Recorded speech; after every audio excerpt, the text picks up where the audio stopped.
जोहार दोस्तों, आज हम जानेंगे झारखंड के महान स्वतंत्रता सेनानी नीलांबर एवं पीतांबर के बारे में। हम जानेंगे उनके इतिहास के बारे में कि आखिर अंग्रेज ने उन्हें किस तरह से पकड़ा और फांसी पर लटका दिया।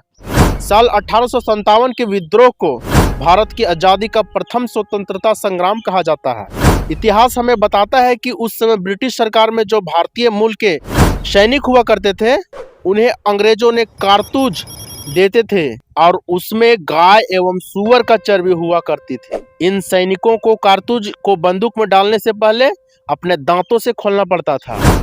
जब यह खबर ब्रिटिश सरकार में कार्यरत हिंदू और मुसलमान सैनिकों तक पहुंचती है तो सैनिक आग बबूला हो उठे। इस स्वतंत्रता संग्राम में सर्वप्रथम जयमंगल पांडे ने विद्रोह का बिगुल फूंका था। देश की जनता अंग्रेजों के अत्याचारों से पहले ही आक्रोशित थी, लेकिन मंगल पांडे के इस विद्रोह से पूरा मुल्क उद्वेलित हो उठा। इस प्रथम भारतीय स्वतंत्रता संग्राम की आग जब झारखंड की धरती तक पहुंचती है तब देश का सबसे अधिक प्रभाव पलामू में पड़ता है। पलामू उन दिनों 3 जिलों में बटा हुआ था, लातेहार, गढ़वा एवं पलामू। और इन्हीं 3 जिलों में से गढ़वा जिले में 1857 की लड़ाई में झारखंड की तरफ से ऐतिहासिक भूमिका निभाने वाले 2 भाई नीलांबर पीतांबर का जन्म होता है। नीलांबर का अर्थ नीला वस्त्र पहनने वाला और पीतांबर का अर्थ पीला वस्त्र पहनने वाला होता है।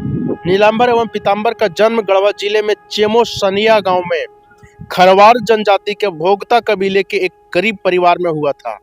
उनके पिता का नाम चेमो सिंह था, जो कि एक जगीदार थे। नीलांबर एवं पीतांबर की जयंती हर साल विश्व हिंदी दिवस के दिन यानी 10 जनवरी को मनाया जाता है। खरवार जाति हमेशा से ही अपने जमीन जागीरों को लेकर उग्र रहा करती थी। अपनी जमीन के लिए मरना या मारना उनके लिए आम बात थी। खरवारों की इस रवैया को देखकर उन्हें शांत रखने के लिए अंग्रेजों ने उन्हें जागीर दे रखी थी। नीलांबर एवं पीतांबर के पिता चेमो सिंह का संबंध ब्रिटिश सरकार के हमेशा कड़वाहट भरा रहा था। वह जानते थे कि ब्रिटिश सरकार हमारी जमीन को हड़पने और झारखंड वासियों का शोषण करने के लिए आई है। भले ही खरवार जाति को उग्र स्वभाव के डर से वह जागीरें दे रखी हो, लेकिन मौका मिलते ही उन्हें छीनने का भी प्रयास करेगी। चेमो सिंह के दोनों बेटे नीलांबर एवं पीतांबर में से नीलांबर बड़े थे। अपने पिता की तरह वह भी ब्रिटिश सरकार से नफरत करते थे। पिता चेमो सिंह ने नीलांबर को हमेशा यही कहा था कि बेटा नीलांबर, इस ब्रिटिश सरकार का कभी भी भरोसा मत करना। इन्हें हमारी जमीनों से खदेड़ देना, हमारे गांव वालों को, हमारे राज्यवासियों को इनके गुलामी से आजाद करवाना। पिता के इन्हीं बातों को सुनते हुए धीरे धीरे नीलांबर बड़े हुए। उन दिनों 1857 के विद्रोह से पहले कोल विद्रोह हुआ था, जो कि कोल जनजाति के लोगों ने अंग्रेजों के द्वारा जो कोल जनजाति आदिवासियों पर जो अत्याचार हो रहा था उसको लेकर के हुआ था। कोल विद्रोह का अगर हम लोग बात करें तो कोल विद्रोह 1831 से 1833 में हुआ और 1831 में नीलांबर पीतांबर का उम्र मात्र 8 वर्ष का होता है। इसीलिए वो इतने छोटे थे कि वो अंग्रेजों के खिलाफ विद्रोह भी नहीं कर सकते थे। इस कोल विद्रोह में नीलांबर के पिता चेमो सिंह को अंग्रेज पकड़ के जेल में डाल देते हैं, जहां पर उनकी मौत हो जाती है। पिता की मौत से नीलांबर अंग्रेजों के खिलाफ और ज्यादा आक्रोशित हो जाते हैं, लेकिन उम्र कम थी तो क्या कर सकते थे। पिता की मौत के बाद छोटे भाई पीतांबर की देखरेख बड़े भाई नीलांबर करने लगते हैं और अपने पिता के द्वारा सीखी गई हर बात अपने छोटे भाई पीतांबर को सिखाने लगते हैं। समय के साथ साथ धीरे धीरे दोनों भाई बड़े होते हैं। इसी बीच उन्होंने तुरंत बाद ही कुश्ती और गुरेला युद्ध का नीति में महारत हासिल कर लेते हैं। दोनों भाइयों के अंदर कमाल का प्रेम और कमाल की देशभक्ति की भावना थी। बेहद कम उम्र में दोनों भाइयों ने मिलकर एक क्रांतिकारी युवाओं का दल का गठन किया, जिसका उद्देश्य अंग्रेजों द्वारा होने वाले शोषण से राज्य के लोगों को बचाना था। इस दल के लोग अलग अलग क्षेत्र में जाकर उन क्षेत्रों के लोगों का समस्या को सुनते और किस तरह से अंग्रेज उन पर अत्याचार करते हैं उनका समाधान ढूंढने का प्रयास करते हैं। इसी बीच सन 1857 के विद्रोह के समय छोटा भाई पीतांबर रांची पहुंचे हुए थे। उन्होंने आंदोलन को बहुत करीब से देखा और पलामू लौटकर अपने बड़े भाई नीलांबर को इसकी जानकारी दी। नीलांबर एवं पीतांबर ने अपने अन्य साथियों के साथ मिलकर देश की इस भयावह स्थिति के ऊपर चर्चा किया विचार विमर्श किया और 1857 के विद्रोह में शामिल होने का ठान लिया एवं उन्होंने स्थानीय खरवार, चेरो तथा भोक्ता समुदाय के लोगों को बड़े पैमाने पर एकत्रित किया और झारखंड की तरफ से 1857 का विद्रोह का शखड़ंद किया। 21 अक्टूबर 1857 को दोनों भाई के नेतृत्व में चैनपुर, शाहपुर एवं लेस्ली गंदे स्थित ब्रिटिश कैंप पर आक्रमण कर दिया गया। सैकड़ों ब्रिटिश सेना की मौत के घाट उतारे दिए गए। इसके बाद राजधारा कोयला कंपनी पर हमला कर उस कंपनी पर भी कब्जा कर लिया जाता है। नीलांबर एवं पीतांबर के ऊर्जा एवं आक्रोश को देखते हुए अन्य लोग उनका साथ देने के लिए आगे आने लगते हैं। रांची के प्रमुख क्रांतिकारी ठाकुर विश्वनाथ सहदेव, पांडे गणपत राय और बिहार के कुंवर सिंह भी इस आंदोलन के साथ जुड़ जाते हैं। क्रांतिकारियों के दल को देख डाल्टन, मद्रास इन्फेंट्री के 140 सैनिकों ने रामगढ़ घुड़सवार दल इत्यादि 16 जनवरी 1858 को पलामू आ गए।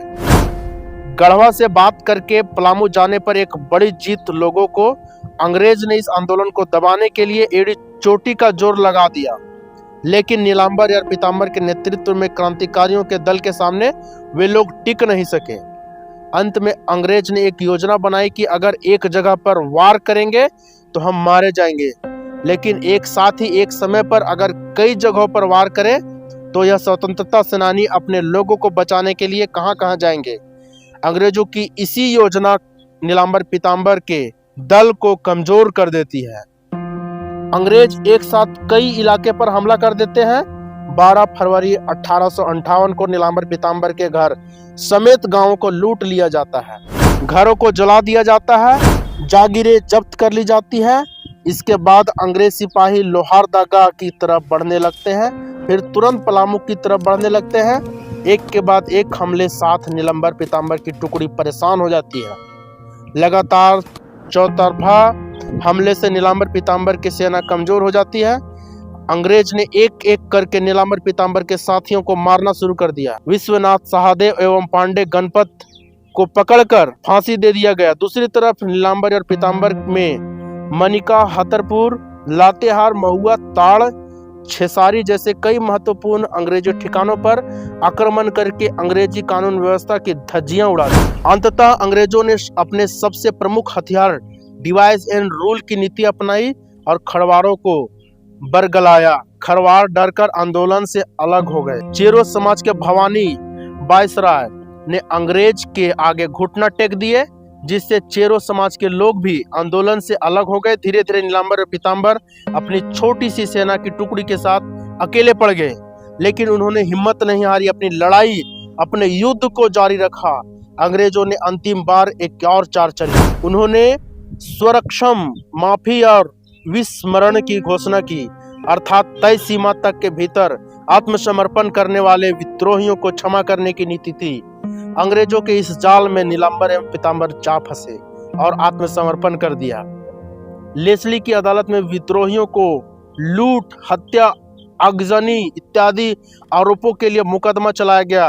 अंग्रेज सरकार एक भी महत्वपूर्ण गवाह नहीं जुटा सके, लेकिन उनके पास पैसा था, धन था, गवाह और सबूत खरीद लिए गए थे। खरीदे गए सबूत और गवाहों के आधार पर सजा निर्धारित की गई और दोनों भाइयों को लेस्लीगंज से लाया गया। 28 मार्च 1859 ईस्वी सरेआम लेस्ली में पहाड़ी के सामने एक आम के पेड़ में दोनों भाइयों को फांसी दे दिया गया। सन 1859 28 मार्च 1859 ईस्वी को सरेआम लेस्ली में पहाड़ी के सामने एक आम के पेड़ में दोनों भाइयों को फांसी दे दिया गया। यह फांसी आम जनता के बीच दिया गया ताकि आम जनता उनकी हत्या को देखकर कि कभी अंग्रेज सरकार के खिलाफ विद्रोह करने की हिम्मत ना करे। लेकिन यह झारखंड की धरती है साहब, यहाँ वीरों के बलिदान को कर्ज चुकाने हर बार एक नया मसीहा का जन्म होता है। दोस्तों, नीलांबर एवं पीतांबर की तरह कभी मरते नहीं, वे हमेशा हमारे दिलों में अमर हो जाते हैं। वे आज भी झारखंड के हवाओं में, झारखंड के हर क्षेत्र में, झारखंड की मिट्टी में नीलांबर एवं पीतांबर की अमर आत्मा की खुशबू आज भी मौजूद है।